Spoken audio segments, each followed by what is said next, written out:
Thanks for joining today's webinar. Chris Sayer is our lead technical artist who's on with me, and I'm Mike Lerg, Chief Technology Officer. And we've got a lifetime experience of using VR for numerous industries, including military, government, industrial, and especially real estate. And so VR is easy to use. It's accessible on your phone and costs less than traditional floor plans and renderings now with the latest technologies. So first, we're going to explain what virtual reality is, augmented reality, mixed reality, and extended reality. Then we're going to give projected trends of those capabilities, all under extended reality. And then demonstrate prevailing uses of extended reality for the CRE industry.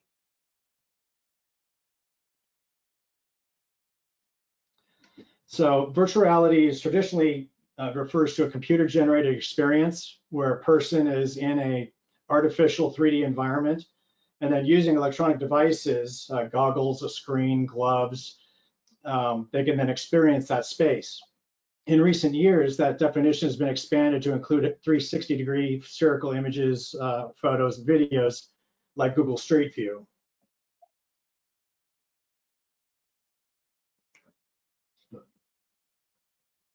So for simplicity's sake, we have categorized these VR experiences as passive and active. And so as you'll notice, Chris is driving right now and he can look around, but if you wanted to walk down the sidewalk, you can't do that. You can only go from point to point and navigate using that fashion. You can't really explore and look at the virtual environment from anywhere you want. Plus, you can't make any changes to the scene. Yeah, I mean, and this is, hey everybody, this is Chris. So think about this for a second. I think everybody here has probably gone into Google Street View at some point in time to either look at your house, look at your a place you're visiting, a business, whatever it might be. And like Mike said, when we say passive, what we mean is all I'm able to do is travel in a linear path. I can't interact with anything. I can't change anything. I can't do anything other than view some photographic information that's there and move through those photos. That's it. It's very passive. There's nothing else that you can do or interact with. So with active VR, it's a computer-generated environment, which obviously you can freely navigate around. Plus, you can make changes to the scene and manipulate objects in real time. Yep. And so, when we looked at the previous example of passive, we're able to walk back and forth, and that's about it. But now that we're in a computer-generated active experience, what I can do in here is I can actually go in and I can interact with all these objects in here. So, real quick, we take a look at the user interface here. We've got a move tool, so I can come in here and I can actually click on an object. I can move it around. I can go in here and I can change colors of things. So I go in here and I say, we'll go and make this color change, and we're actually making changes to the environment that stay changed in the environment. We can also even swap out objects in the environment. So I come in here and I say, I don't want that table, I want a different one. Maybe I'll make the decision back and forth, and I can see, the effect of the interaction that I'm having on the environment. We can also even come up here and say, let's change the time of day. So as you can see, we can go all the way from nighttime, sun's coming up, sun's coming across the sky, sun's going down, and it's changing the shadows inside the scene directly, which is something that is dynamic. So this is actually happening because I'm doing something within the scene. Also, another wonderful feature of this kind of interactivity is we can go in and use real-world measurements to find out what the distance, length, scale, or size of something in an environment would be, a virtual environment, and it would be relative to the real world. So we know that if we have this computer-generated environment of this space, that this is exactly 14 feet 2 inches, and we can measure this in the virtual world. And that's the difference between passive and active. Active You get to do a whole bunch of stuff and work in the environment and make changes to it. Passive, you are in the environment and all you can do is explore with some limits. And one last thought, keep in mind that VR experiences used to be very expensive and cumbersome with the head-mounted displays and hardware. Now you can experience VR from anywhere just using your phone. So this is for augmented reality. It projects a virtual model onto the real world. So in this case, the exterior of a new home has been projected onto a vacant lot. So there you see the vacant lot, and in a second here, the house will blink into place. And now he's able to freely look around through the tablet or through his phone and see the model home on the vacant lot itself. So the house has been placed onto the ground, and they can actually walk around it and actually walk through it as well. Other examples of augmented reality might be like IKEA placing furniture in your house so you can see how it would fit, or looking at a bottle of wine label. Some of those now, when you look at them through the phone, they become animated and come alive for advertising on the screen. Yeah, and and like Mike said, the thing I'm going to pull back on this video for a second here, because what's interesting about this is you see the house there in the environment. You're looking through your phone, and it can be even actually kind of difficult to tell because it's so well done that this house does not physically exist. This is being artificially placed in the environment through the AR technology. So augmenting the reality of the world with something that's been computer generated. And, while this example, is fairly nondescript, we don't really know what they're using to look at this space with.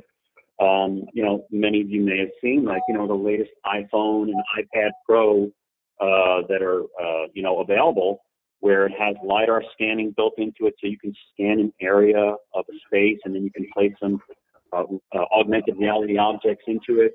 And, with Apple's upcoming eyeglasses, imagine putting the glasses on and not having to open anything up. You just press something on your phone, it sends a signal up to your glasses, and you can walk around this lot, like we just saw with the house, and it would feel like you're actually in the house walking the space.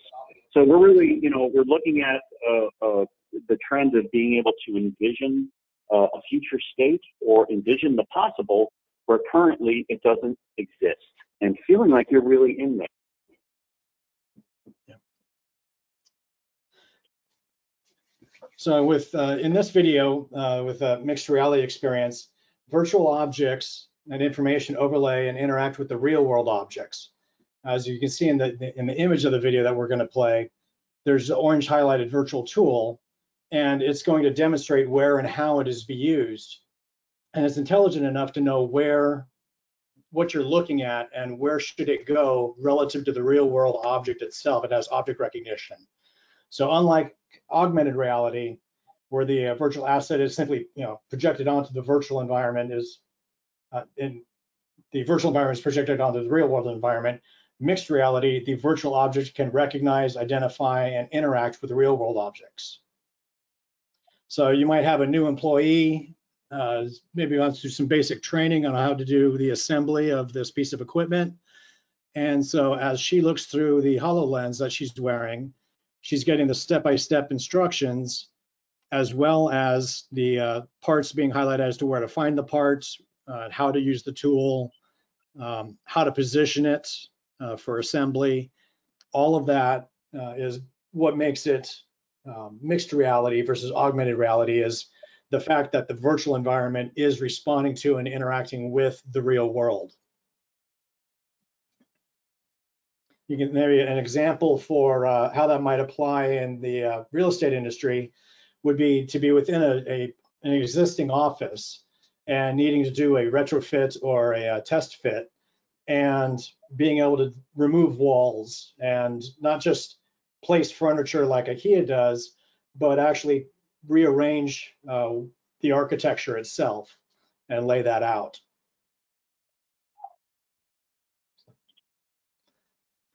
And then we have the term extended reality, and I kind of alluded to it when I first mentioned it, but extended reality is the comprehensive term that includes virtual, augmented, and mixed reality, where X represents the variable for all of them, as well as any future related technologies. So that's why people can use the term extended reality, meaning that they can be referring to any of these or a combination of these technologies.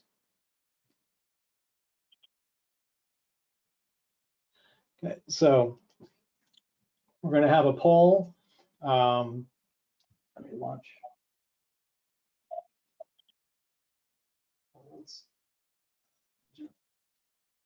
All right. It did not pop up. Launch. There we go. So in general, have you had any experience using any of the following technologies? So keep in mind that passive VR is the 360 and the video-based tours like Google Street View. Augmented reality, or active VR is the computer-generated 3D environment that we showed. Augmented reality is where information is being overlaid on top of the real world, and mixed reality is where the virtual objects are interacting with the real world objects.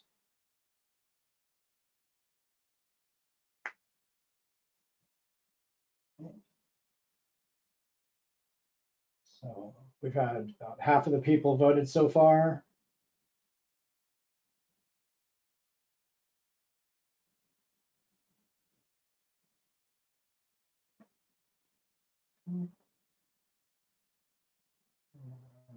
That seems like what we're going to get. So I'm going to close and share. So in terms of the attendees today, passive VR was definitely the high ranking that it definitely everyone agreed that it was relevant and they've experienced it. Active VR, 2/3 of the attendees had experienced it, and 1/3 had experienced augmented reality versus.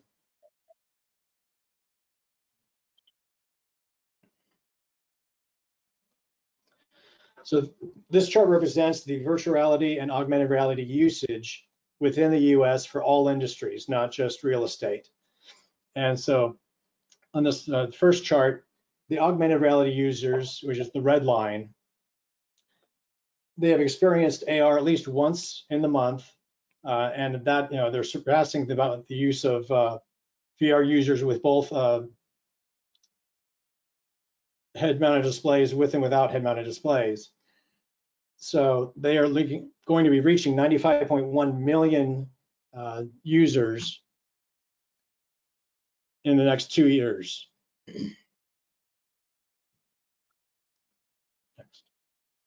Next.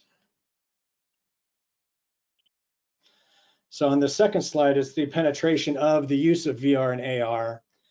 And again, augmented reality is surpassing virtual reality usage, again, because of the ability to use your smartphone to do something as simple as put a virtual hat or virtual glasses in your view as you're doing a webcam experience or a screen share or a Snapchat type experience.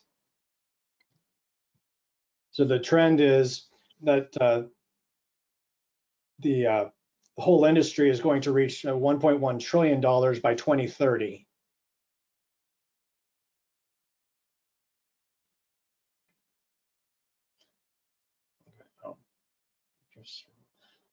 So in terms of the use of XR for the CRE, 75% of the people cannot visualize a space in 3D by looking at 2D drawings.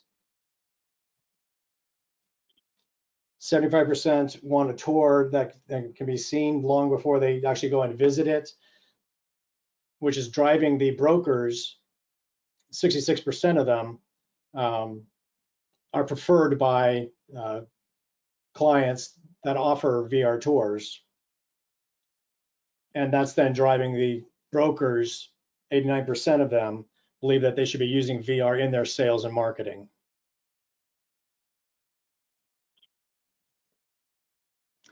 So while we have found the sooner you use virtual reality in the life cycle of building the 3D model, it'll generate a lot of return on investment due to significant reuse at each stage. So first, during pre-development, is great for getting zoning approvals, raising capital, and pre-visualization during the design phase even. Then in the development phase, it's excellent for pre-leasing and pre-sales, as we'll demonstrate in a few examples ahead. And then after construction, later on, you may need to do renovations or retrofits. So it's usable well after the property is built for ongoing leasing and sales, as well as asset and property management. So this results in a reducing of the transaction cycle and the holding costs.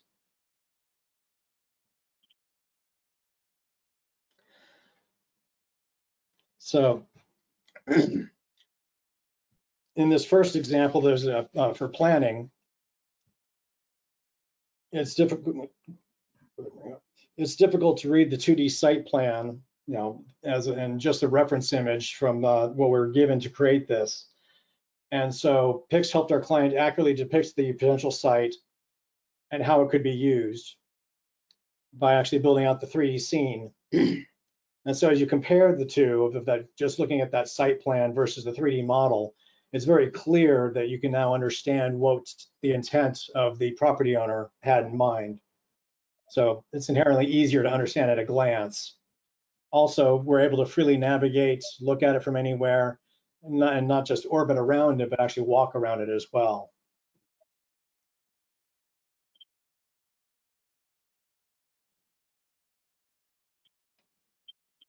Yeah, and or just to chime in really quick, real fast. So to hammer this point home, and this is the big takeaway from why virtual reality and extended reality in general is just better. It's the trend. There's a reason for it.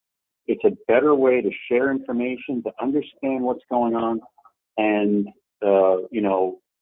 really get a grasp and a visualization of a future state, or an upgraded state of a property or an area, whatever it might be.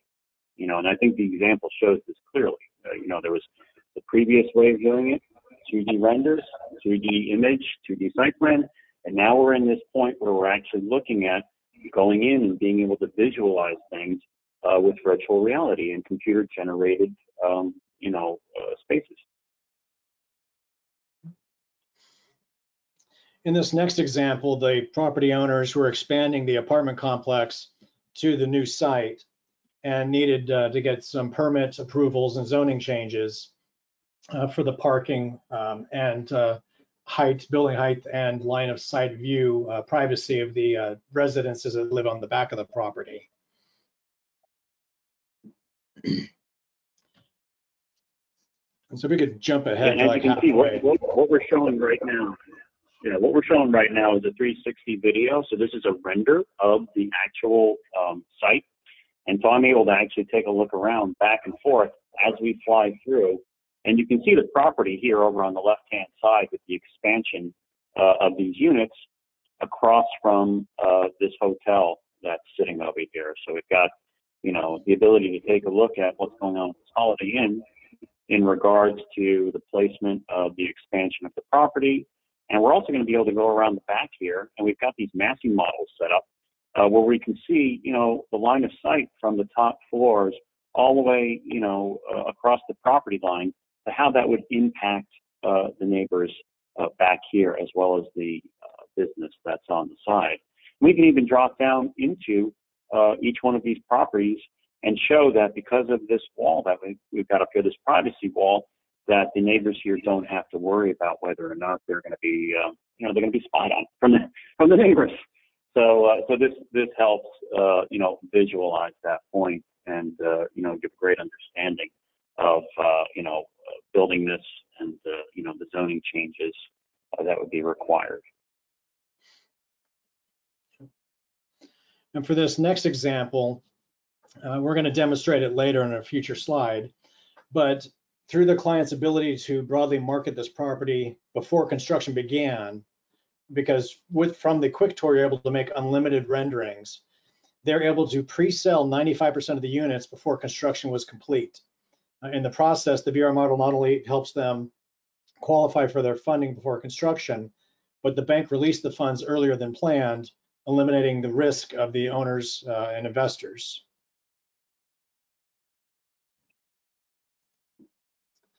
So no matter how you market your property, whatever media you plan on using in your strategy, VR can be easily integrated into that by simply inserting the link or a QR code into the different types of marketing technologies. So because of that ability, it's basically you can create all of your marketing materials before construction begins.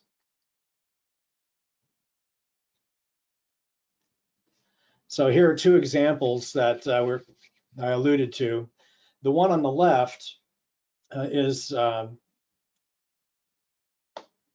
they use the traditional media to create their website, and all of the renderings that you'll see in the website were actually created using the Quick Tour. I think if you go to the floor plans,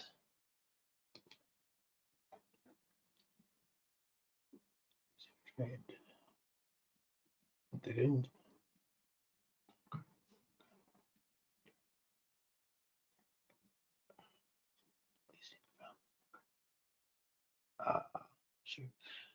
Actually, go ahead and go to the Crossings website. Okay.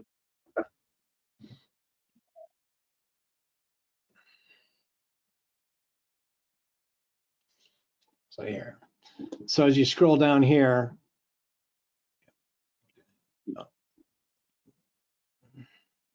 yeah, you can see that, you know, for each floor plan, they have 9 images that were rendered by them. They chose the views, creating them for each of their unique units.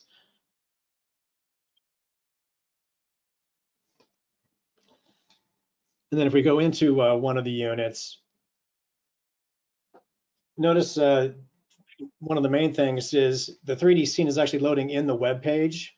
So the user can experience it in here, or you can also expand it and make it full view. But I'll hand it over to Chris. Yep. And so coming back to Mike's point, so what we just showed was we have the rendered, images taken from the 3D model, which are embedded into the page itself. But once again, just like we showed earlier with the site plan from the 2D to the 3D, is we're able to come in here and we can freely navigate. We can freely navigate and we can walk around and we can go anywhere we want inside this model because it's a 3D model. We're going to start off here in the floor plan view, and just so you can see, you know, we can take a nice overhead look at the floor plan.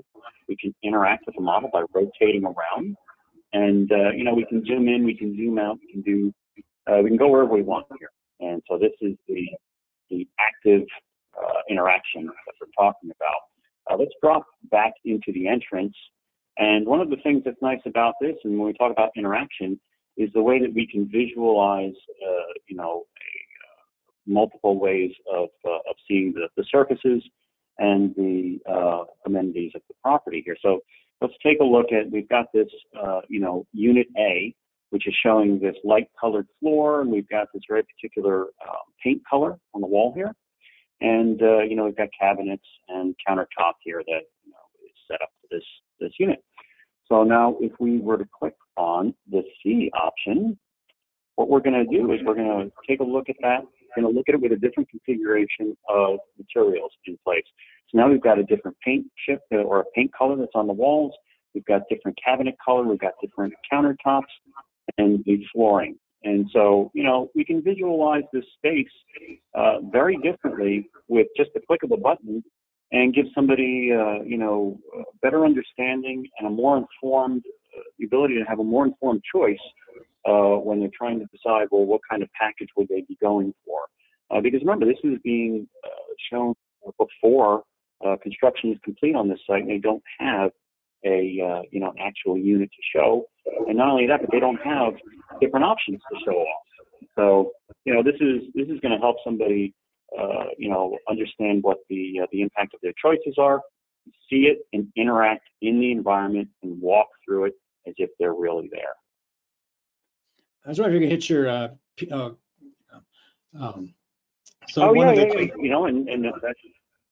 that's on me. That's on me in this. So let me show this real quick, and this will help to illustrate how fast this does load up too. So, once we're in here, let's come over here, and we're going to come back to the idea that, like Mike said earlier, we've got those renders that are sitting inside the page, the 2D renders. One of the great things about, the technology with this VR is we can come in here and give you unlimited rendering. So I'm going to look over here at the kitchen and hit P on the keyboard, and there's the screenshot on my other monitor. Let's pull it back, and now I've got a nice 2D capture of the scene that I can drop into any marketing material or put onto the website. Once again, we'll look at this angle, P, and there we go. So, you decide the angle, you decide what it is you want to show off, go from room to room. You want 100 shots of this that you want to send off to somebody, take 100 shots. It's that easy. So one thing before moving on, the property on the left, they were able to pre-lease 9 of the 24 units within just 2 months of starting renovation. And the one on the right pre-sold 95% of its units with 2 months of construction to go. So that was how effective the marketing campaign was. So here, using RealNext Marketplace to add the VR tour to your listing, you simply add a link to the listing page, which then activates the 3D button, exactly as Chris is highlighting. And by clicking on that link, that then launches the actual quick tour.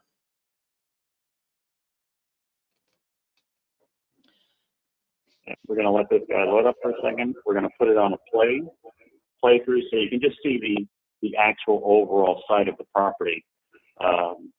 To show that embedding it right in there gives you an active virtual tour that can be explored and can be explored easily with the click of a button.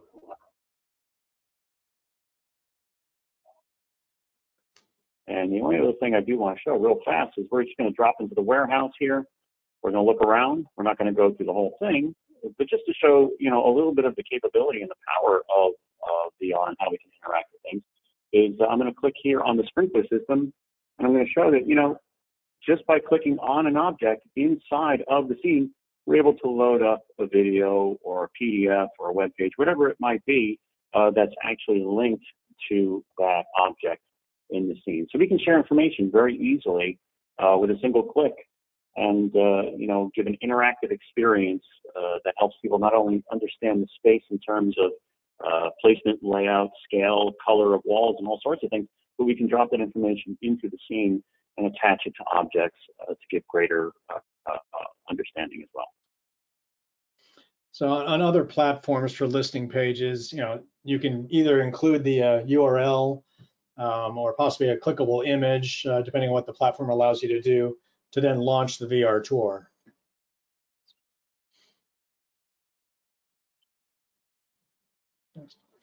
So in this example, we have a vacant gym, and the client wanted to demonstrate 3 different targeted markets, first being retail, medical clinic, and then a technical office. And so from the one model that we first created, we then were able to create the other 2 variations for them, and so they can then target 3 different markets for that same property.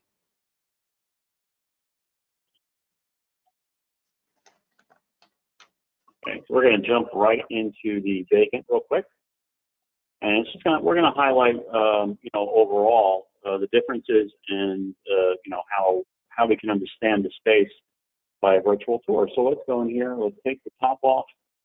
You can see no walls in there. We've got our columns that are inside the space. We can walk right in, drop right into the scene, walk through it with one click on the ground, and go anywhere we want within the space, and we can look all around and get a really great understanding of the layout and placement of the exterior walls in regards to the windows and the front door and all sorts of stuff. But let's say, as they wanted, we want to see what this would look like if it were a medical clinic, which was what the customer required. So, taking the same building, if we were to go back to the floor plan view, we can see now that it's no longer just the structural columns that are in place, but now we've got everything laid out from the exam rooms to the conference room to the entrance and waiting area, and we can walk right into it and experience the space once again as if it were laid out for a medical clinic. And keep in mind, this doesn't exist as such, and so this makes it very easy to understand and market it, because now you can actually see what it would look like if it were laid out for a medical clinic, whereas before all you can see is an empty space. And then if we come back here and we say we want to see what it would look like in terms of an office layout, well, now we can take that same space and we can go in and we can say, all right, let's put this towards a TechWorks place where it's they do software maybe, and we'll go to floor plan view, and once again, very different layout, very clear understanding of the space in terms of how many people are seated, where they're seated, the color of the walls, the texture of the walls, and we can drop right into the entrance here, walk right in as if we're walking past the the front here with the losing my train of thought here. Reception desk. There you go. That's the word I was looking for, was reception desk. And then walk into the space and navigate it freely. Once again, just like we're doing with all of our other VR tours. The other thing to keep in mind as well, which I don't think we've really mentioned, is that this is all being done in a web browser. So remember that, this doesn't require anything other than what it is you're currently using.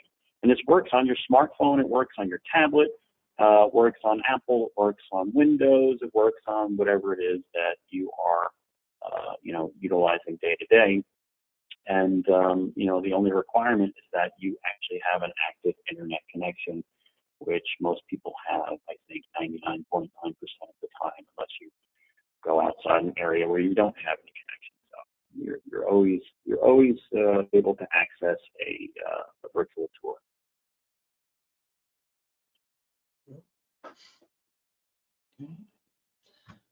And so for our next poll, given today's discussion, which XR technology, virtual reality, passive or active, augmented reality, or mixed reality, has the most opportunity for usage within the commercial real estate industry? Keep in mind that the passive part is the 360 images, like Google Street View. Then active VR is the 3D models that we've been showing you during the last half of this webinar. Augmented reality, where you're laying information over the virtual information overlaid on top of the real world, but they're not interacting with each other. Or the mixed reality, where the objects are actually interacting with the real world. Kind of another example in terms of a game, you may be able to kick a virtual ball, but have it bounce off of the real walls in your room that you're standing in. So we'll launch.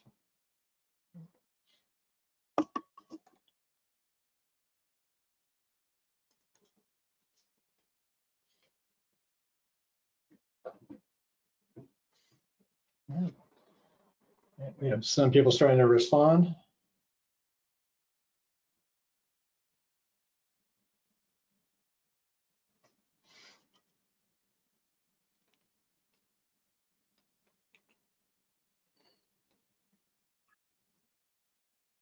Right now, it seems to be a pretty close tie between three of them.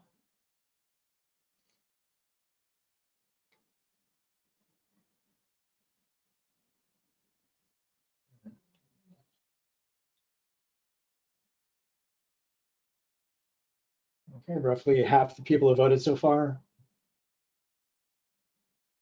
Somebody break the tie. Break it.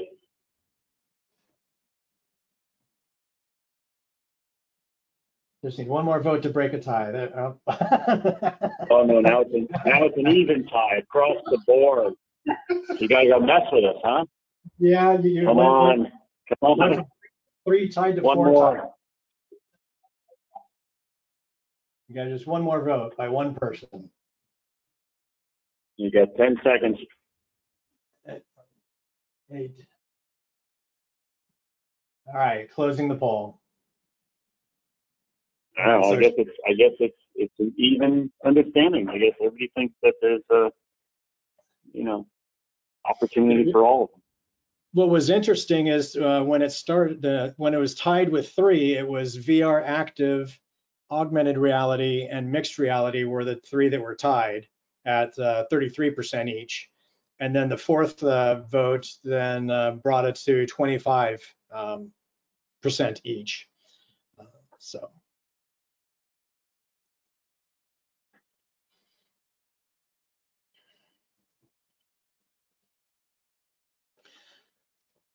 So any questions or answers?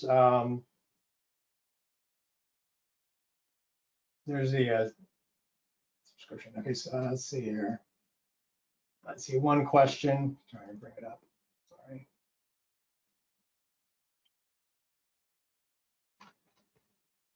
Okay, so for how does this differ from Matterport, and how do you get it? So there's a few questions here in a line. Matterport can take photographs of existing properties as they are in their current state. So if the property is not photo ready, let's say for a renovation, it's an abandoned building, it's dilapidated or been vandalized, and you want to be able to show off the property how it would be after it's renovated, then we can actually do that, whereas you wouldn't want to show the images of the fallen ceilings and the spray painted graffiti and things like that. In terms of how do you get it, the 3D tours that we had shown, all we need is some basic floor plans. If it's an existing structure, some reference photographs. If it's not an existing structure, some elevations, 2D or 3D information. We're really flexible on what information is given to us. Obviously, the more information that's available, the more accurate and realistic the 3D model can be. The other thing to point out too, going back to Matterport real quick, Mike, is we just want to point out that, remember, a site's got to exist to use Matterport with it as well. So as far as the difference goes, not only is it that maybe a site is not camera ready, like Mike said, where there's it's not the best looking property, maybe it's not staged. Maybe you want to go into the property and you want the ability to go re-demise the walls as well. Maybe the existing property doesn't live up to what it could be in terms of potential, but more importantly, maybe the property doesn't exist, and you want to be able to start pre-leasing, pre-selling, or capital raising on a future vision, and that's where we really shine as well, as being able to show something that's not there and drop you into it as if you are there, and interact with it as if you were there. Then the one more question, is it a one-time purchase per property, or is it a subscription? So we have 3 products. The one that we demonstrated today in terms of the active VR is called Quick Tour. It is a one-time purchase, and it typically competes with the cost of having some plans and a couple of renderings created. So for the cost of a handful of renderings, you can actually have the full 3D immersive environment and unlimited renderings. And we host the 3D content for you. Currently, the hosting of that does not have a subscription fee for hosting the 3D scene. Are there any other questions from any of the other attendees?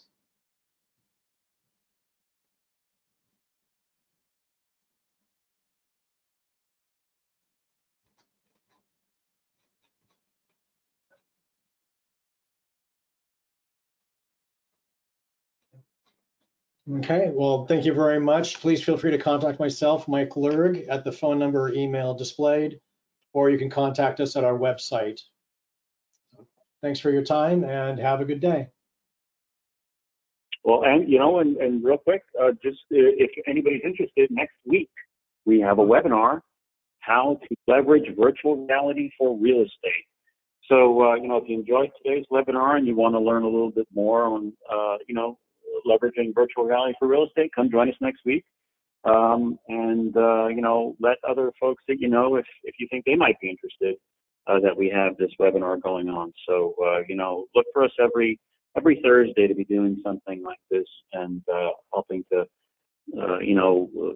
get the information out there that maybe people don't understand, and maybe some folks that do understand but don't realize the potential use for it. So please join us next week if you can.